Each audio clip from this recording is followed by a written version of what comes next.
প্রিয় দর্শক বন্ধুরা, এই মুহূর্তের জন্য আপার প্রাইমারি থেকে একটি জরুরি খবর কিন্তু আসছে এবং সেই অর্থে দাঁড়িয়ে ইতিমধ্যেই ফোর্থ কাউন্সেলিংকে কেন্দ্র করে নোটিফিকেশন জারি হয়েছে এবং যে সাবজেক্ট এবং যে মিডিয়াম অবশ্যই কিন্তু চলে এসেছে।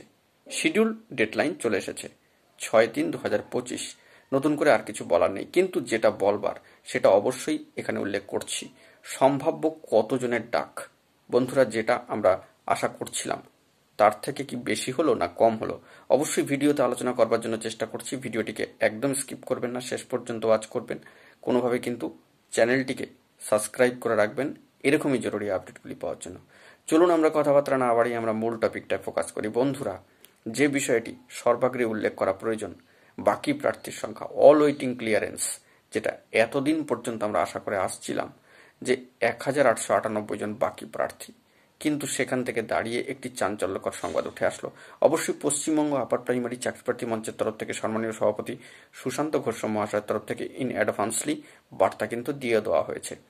অবশ্যই সেই নিরিখে একটি তথ্য উঠে এসেছে, তাদেরকে অবশ্যই ধন্যবাদ জানাতে হচ্ছে, সম্মানীয় সভাপতিকে ধন্যবাদ, কৃতজ্ঞতা জানাতেই হচ্ছে। এবং সেই মর্মে তথ্যটি জানিয়ে রাখা দরকার যে কার্যত ফোর্থ কাউন্সিলিং থেকে সম্ভাব্য 261 জন মতো প্রার্থীর কিন্তু ডাক হতে পারে।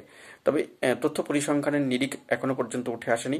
27 তারিখে এই বিষয়টি স্পষ্ট হয়ে যেতে পারে। যাবতীয় ভ্যাকেন্সি ডিটেলস এবং ইনভিটেশন লেটার ডাউনলোড পড়বে, সেইগুলি জেনারেটেড হলে এবং নোটিফিকেশন এলে।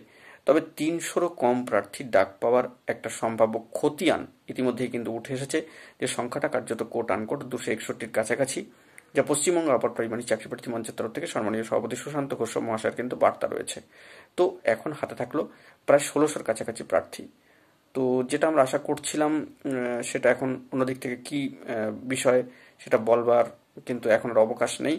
কি হবে না হবে সবটাই কিন্তু শিডিউল এলে স্পষ্ট হবে।